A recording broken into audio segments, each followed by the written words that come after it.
Hello, Bohol TV Show! Viral ngayon ito sa social media at nababalita na sa mga mainstream media. Ngayon lang, si Sandro Marcos at yung dating speaker, Martin Romualdez, sila na daw ang bagong king of pork barrel. Bakit ba? May nabuking trilyon di umano ang pirang ito. Trilyon na ha? Ano sa palagay nyo? Magbulag-bulagan pa ba kayo? Paano kaya ito malulusutan ni Auntie Claire? Panurin natin yung video.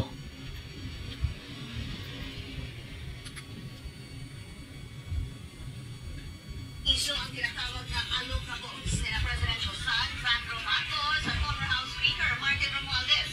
Ayon sa PCIJ, ito raw ang bagong muka ng pork barrel at ang dalawa ang alleged pork barrel kings. May sagot naman ang Malacanang dito. Ang detalye sa agenda report ni Ivy Reyes. Sa anak niya si House Majority Leader Sandro Marcos na kaya nitong tugunan ang mga kwestiyon laban sa kanyang alokable projects sa 1st District ng Ilocos Norte. Ang alokable ay termino sa DPWH na nangangahulugan ng automatic funds sa ahensya para portuhan ang mga infrastructure project na nakatuon sa social development. Sa isang report ng Philippine Center for Investigative Journalism o PCIJ, napag-alaman na top 1 and 2 sa listahan na may pinakamalaking allocables si Congressman Sandro at si presidential cousin and later 1st District Representative Martin Romualdez. Grabe ha? PCIJ is a 1.2 trillion peso 1.2 trillion? hanggang 2025, 15.8 billion pesos ang napunta kay Congressman Sandro at 14.4 billion pesos naman kay Congressman Martin. Alam naman po ng Pangulo na Yan, nagsalita na si Congressman Sandro Marcos ang kanyang ginagawa at alam Claire Castro. kung paano ito sasagutin. Nagsimula ang pag-usbong ng allocables noong 2023 sa ilalim ni dating DPWH Secretary Manuel Bunoan sa pamamagitan ng tinatawag na BBM Parametric Formula o Baseline, Balanced, and Managed Formula na tanging si former DPWH Undersecretary Catalina Cabral ang daw ang nakakaintindi. Ipinapasok ang mga allocable sa National Expenditure Program o President's Budget.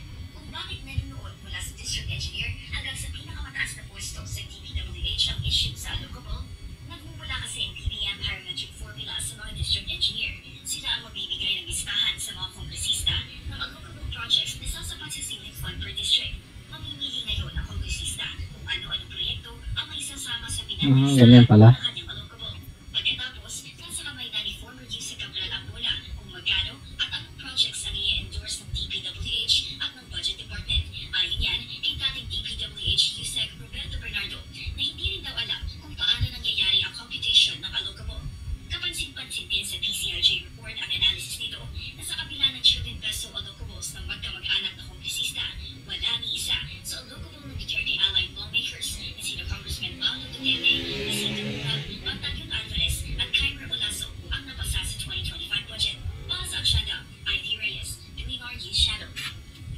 Oh, yun na. May 100 gift boxes ng grill oil na may discount na hanggang 80%. Yun na. Ayon sa PCIG, ito raw ang bagong mukha ng pork barrel at ang dalawa ang alleged pork barrel kings. So, sa mga loyalista, ano na? Nga pa ba kayo? Panoorin po nyo at pag-usapan natin. Huwag niyo kalimutan mag-subscribe, like at i-share natin para marami pong makalat po yung information. Viral po ito ngayon. Tinatawag na pork barrel king sina Ilocos Norte 1st District Representative Sandro Marcos at dating House Speaker Martin Romualdez sa isang ulat ng Philippine Center for Investigative Journalism, yung PCIJ. Subscribe nyo, share.